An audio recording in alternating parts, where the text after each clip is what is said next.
आप देख रहे हैं अल्फा डिफेंस हिंदी में आपका स्वागत है।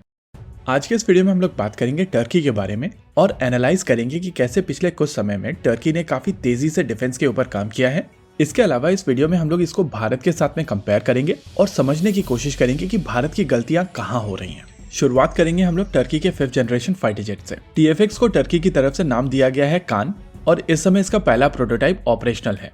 वैसे तो इस फाइटर जेट को लेकर काम काफी पहले शुरू हुआ था, लेकिन ऑफिशियली माना जाता है कि साल 2010 में कान के ऊपर काम शुरू किया गया था और ब्रिटिश कंपनी BAE के साथ में मिलकर ये प्लेन बनाया गया है। फाइटर जेट्स को लेकर BAE काफी पहले से काम कर रही है और उनको इस डोमेन में काफी अच्छा एक्सपीरियंस है। यानी कि साल 2010 में जो प्रोजेक्ट शुरू हुआ था उसके तहत साल 2023 में उन्होंने पहला प्रोटोटाइप रोल आउट कर दिया है। वैसे तो ये प्रोजेक्ट 2010 में इनिशिएट हुआ था, लेकिन 2011 में जाकर उनको फंडिंग मिली थी और उस फंडिंग का प्रयोग करते हुए 2 साल में जाकर उन लोगों ने डिजाइन फ्रीज किया था। ब्रिटिश कंपनी BAE की मदद के साथ में ये एयरक्राफ्ट 13 साल के अंदर अपने पहले प्रोटोटाइप के साथ में रेडी है और ये टर्की की रिमार्केबल कैपेबिलिटी दिखाता है। इसके उलट अगर भारत की बात की जाए तो भारत इनिशियली Su-57 के साथ में जाने वाला था और इस प्रोजेक्ट के तहत भारतीय वायुसेना को Su-57 का एक वेरिएंट FGFA के तौर पर मिलने वाला था। इनिशियली माना जा रहा था कि FGFA के तहत जो भारत को टेक्नोलॉजी मिलेगी उसका प्रयोग करते हुए आम का बनाया जाएगा, और क्योंकि भारत ने FGFA को लेकर फंड्स ऑलरेडी कमिट कर रखे थे तो AMCA को लेकर फंड्स ग्रांट नहीं किए जा सकते थे। लेकिन साल 2018 में भारतीय वायुसेना ने FGFA प्रोग्राम छोड़ दिया और साल 2019 में भारतीय वायुसेना चीफ RKS भदौरिया सर की तरफ से कंफर्म किया गया था कि भारत एक 5th जनरेशन फाइटर जेट बाहर से अक्वायर नहीं करेगा। यानी कि साल 2010 से लेकर साल 2018 तक लगभग 8 साल रशिया के पीछे भागने के बाद में भारत ने रियलाइज किया कि जिस तरीके की कैपेबिलिटीज के साथ में रशिया भारत को एक 5th जनरेशन फाइटर जेट देगा उससे बेहतर फाइटर जेट भारत में खुद बनाया जा सकता है, और वहां से इस फाइटर जेट को ट्रैक्शन मिलना शुरू हुआ। यानी कि बेसिकली इस प्रोजेक्ट के ऊपर काम शुरू हुआ था साल 2018 के बाद में। हालांकि इससे पहले DRDO ने थोड़ा काम किया हुआ था और इसी वजह से उस पॉइंट ऑफ टाइम पर इस फाइटर जेट को लेकर फर्स्ट फ्लाइट साल 2026 में प्रॉमिस की जा सकी। यानी कि बिना किसी एक्सटर्नल हेल्प के DRDO की लैब आडा ने इस फाइटर जेट की फर्स्ट फ्लाइट 8 साल के अंदर प्रॉमिस कर दी थी। लेकिन ऐसा प्रॉमिस करने का क्या फायदा। इस समय हम लोग साल 2023 में हैं और अभी तक DRDO ने जाकर CCS को एक पेन खरीद के नहीं दिया ताकि वो साइन कर सकें और इसके प्रोटोटाइप के लिए फंड अप्रूव कर सकें। सरकाज़म असाइड, अभी तक इस प्रोजेक्ट को लेकर कैबिनेट कमेटी ऑन सिक्योरिटी का अप्रूवल नहीं आया है और बेसिकली CCS के अप्रूवल के बिना पहले प्रोटोटाइप के ऊपर काम नहीं किया जा सकता। वैसे तो कैबिनेट कमेटी ऑन सिक्योरिटी का अप्रूवल पिछले साल ही मिल जाना चाहिए था, लेकिन अगर हम लोग ऐसे ही फंड्स के ऊपर बैठे रहेंगे तो साल 2026 की टाइमलाइन नहीं मीट होगी और नेचुरली उसके बाद हम लोग DRDO के साइंटिस्ट को गाली दे सकते हैं। टर्की की तरफ से होरजेट के ऊपर काफी अच्छा काम किया गया है और एज ए ट्रेनर एयरक्राफ्ट ये काफी अच्छा एयरक्राफ्ट है, लेकिन इसकी स्पेसिफिकेशंस के साथ में इसको तेजस के साथ में कंपेयर करना सही नहीं है और मार्क 1A के साथ में तो बिल्कुल भी नहीं। नॉर्मली बहुत सारे लोगों की तरफ से कहा जाता है कि आप HAL को डिफेंड करते हैं, लेकिन अगर आप न्यूट्रल होके LCA तेजस मार्क 1A प्रोजेक्ट देखेंगे तो आपको समझ में आ जाएगा कि क्यों DRDO से बेहतर HAL है। रीजन ये है कि HAL एक कॉर्पोरेट एंटिटी है और उनके पास में अपने खुद के इंटरनल फंड के ऊपर DRDO की तुलना में बेहतर कंट्रोल है। यही कारण है कि LCA तेजस मार्क 1A प्रोग्राम अपनी टाइमलाइन से आगे है और ये एयरक्राफ्ट ऑलरेडी अपनी टेस्टिंग कंप्लीट करके प्रोडक्शन रन में जाने के लिए तैयार खड़ा है।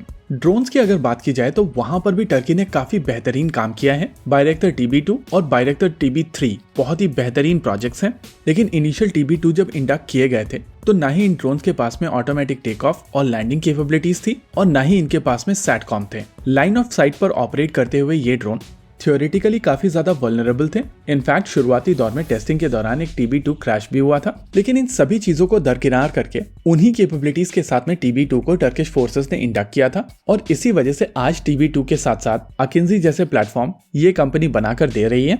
वहीं पर अगर भारत की केस की बात की जाए तो इस डोमेन में भारत का डेवलपमेंट बहुत ज्यादा डिप्रेसिंग है। वैसे तो DRDO की तरफ से निशांत 1996 में उड़ा लिया गया था, लेकिन इंडियन आर्म फोर्सेस और DRDO मिलकर कभी भी एक सहमति बना नहीं पाए और इंडियन आर्मी की तरफ से अलग अलग वेरिएंट्स की मांग की जाती रही और DRDO ने भी उसको पुशबैक ना करते हुए उन मांगों को एक्सेप्ट करके इनके ऊपर काम जारी रखा।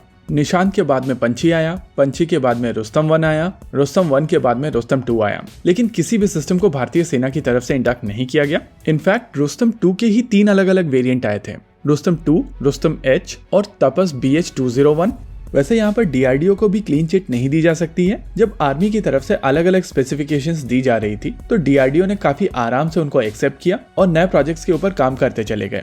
डीआरडीओ को वहां पर फंडिंग मिल रही थी और जब तक इंडियन आर्मी के पास में क्लैरिटी नहीं है कि उनको एग्जैक्टली चाहिए क्या था, तो डीआरडीओ हर उन चीजों के ऊपर काम करता चला गया जो इंडियन आर्मी की तरफ से कहा जा रहा था। इसके उलट अगर आप HAL को देखेंगे तो वो अपने प्रोडक्ट को लेकर चीजों को डिफेंड करते हैं, चाहे वो पिलैक्टस और HTT-40 वाला केस हो या फिर KA-226 और LUH वाला केस हो। आज भी तपस BH-201 ऑर्डर का वेट कर रहा है और फोर्सेस की डिमांड के हिसाब से डीआरडीओ की तरफ से नए प्रोजेक्ट्स इनिशिएट कर दिए गए हैं। एक और सेगमेंट ऐसा है जहां पर टर्की ने काफी बेहतरीन काम किया है और ये सेगमेंट है स्टेल्थ UCAV वाला सेगमेंट। अगर मेरा प्रोनाउंसिएशन सही है तो बायरक्टर की तरफ से बनाया जाने वाला किजिलिल्मा एक अनमैन्ड एरियल व्हीकल है। इसको यूक्रेनियन AL-25 इंजन से पार किया जाता है और फिलहाल के लिए इस एयरक्राफ्ट के पास में आफ्टर बर्नर्स नहीं है। ये इंजन लगभग 17 किलो न्यूटन का थ्रस्ट जनरेट करने में सक्षम है और इसकी भी पहली उड़ान हो चुकी है। इस प्रोजेक्ट की शुरुआत टर्की ने साल 2013 में की थी और साल 2022 में इसकी पहली उड़ान हुई है, यानी कि 9 साल के अंदर टर्की की तरफ से इस एयरक्राफ्ट को बनाकर इसकी पहली उड़ान कर ली गई है। और इसकी कंपैरिजन में इसी कैटेगरी में अगर भारत के प्रोजेक्ट्स की बात की जाए तो आप कह सकते हैं कि कैट्स वॉरियर एक ऐसा प्रोजेक्ट है जो इसी कैटेगरी में आता है। हालांकि इसमें 2 इंजन का प्रयोग किया जाएगा और इस एयरक्राफ्ट के लिए कंट्रोल लॉस ऑलरेडी एक अनमैन्ड किरण एयरक्राफ्ट के ऊपर टेस्ट किए जा चुके हैं। जी हाँ, HAL की तरफ से एक किरण एयरक्राफ्ट को अनमैन्ड कन्वर्ट कर लिया गया है और उसकी फ्लाइट टेस्टिंग चल रही है।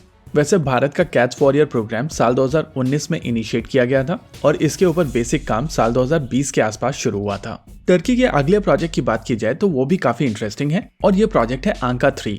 ये बेसिकली एक स्टेल्थ फ्लाइंग विंग UCAV है जिसकी अभी तक पहली फ्लाइट नहीं हुई है, लेकिन यह एयरक्राफ्ट रोल आउट किया जा चुका है और आने वाले कुछ समय के अंदर इसकी फर्स्ट फ्लाइट भी हो जाएगी।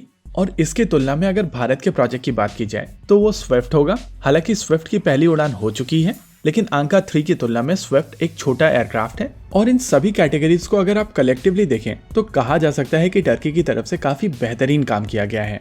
बाकी सारी वेपन कैटेगरीज में भारत काफी बेहतर है, चाहे वो बैलिस्टिक मिसाइल्स हो, surface to air missile systems हो, न्यूक्लियर पावर्ड सबमरीन्स हो, एयरक्राफ्ट कैरियर्स हो, रेडार सिस्टम्स हो, इलेक्ट्रॉनिक वॉरफेयर सिस्टम्स हो या फिर बैलिस्टिक मिसाइल शील्ड जैसे सिस्टम्स हो। लेकिन यहाँ पर टर्की के सक्सेस के पीछे जो चीज है उसको समझना जरूरी है। उनकी अप्रोच काफी ज्यादा कोलैबोरेटिव है और उनकी तरफ से ब्लॉक इंप्रूवमेंट किए जाते हैं। शुरुआती सिस्टम जैसा भी हो उनकी फोर्सेस की तरफ से इंडक्ट किया जाता है और उसको धीरे धीरे रिफाइन किया जाता है। इसके अलावा टर्किश प्राइवेट सेक्टर कंपनीज की तरफ से भी काफी बेहतरीन काम किया गया है। उन्होंने रिसर्च एंड डेवलपमेंट में इन्वेस्टमेंट किया है और यही कारण है कि इस समय टर्किश इंडस्ट्री इतनी सक्सेसफुल है। टर्किश ड्रोन मेकर आंका बेसिकली सरकारी कंपनी है और बेकर एक प्राइवेट सेक्टर कंपनी है। इन दोनों कंपनीज की तरफ से अपने अलग अलग ड्रोन्स बनाए जाते हैं और आप ऑब्जर्व करेंगे कि बेकर की तरफ से पहले TB2, फिर TB3, अकिंजी और अब किजिलिल्मा बनाया जा रहा है। वहीं पर आंका S और आंका 3 जैसे सिस्टम सरकारी कंपनी से बनाए गए हैं। वैसे अभी भारत में भी प्राइवेट सेक्टर कंपनी का पार्टिसिपेशन बढ़ा है और डीआरडीओ की तरफ से जब से इन लोगों को टेक्नोलॉजी सप्लाई करना शुरू किया गया है तब से वहां पर चीजें बेहतर हुई हैं। लेकिन अभी भी प्राइवेट सेक्टर कंपनीज की तरफ से रिसर्च एंड डेवलपमेंट में पैसे नहीं डाले जा रहे हैं। नॉर्मली इंडिया में जब भी हम लोग प्राइवेट वर्सेस पब्लिक वाला डिबेट शुरू करते हैं तो बहुत सारे लोगों की तरफ से कहा जाता है कि प्राइवेट सेक्टर कंपनीज को प्रोजेक्ट दिए नहीं जा रहे हैं। वेल, ये दिया जाना क्या होता है? इस समय टेंडरिंग प्रोसेस ई-टेंडरिंग प्रोसेस है और चीजें पूरी तरीके से ट्रांसपेरेंट है।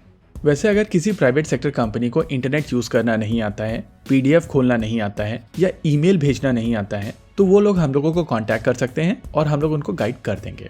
देखिए, इंडिया के साथ में परेशानी केवल 2 है। टाइम पर हम लोग डिसीजन नहीं ले पा रहे हैं और जहां पर डिसीजन ले लिए गए हैं वहां पर टाइम पर फंड नहीं अप्रूव किए जा रहे हैं। और जब तक ये दोनों परेशानियां दूर नहीं की जाएंगी तो इन 4 चीजों में क्या टर्की हम लोगों से हर एक फील्ड में आगे निकल जाएगा। इसी के साथ आज के इस वीडियो में रखते हैं केवल इतना ही। वीडियो को अंत तक देखने के लिए धन्यवाद। देखते रहिए अल्फा डिफेंस। जय हिंद।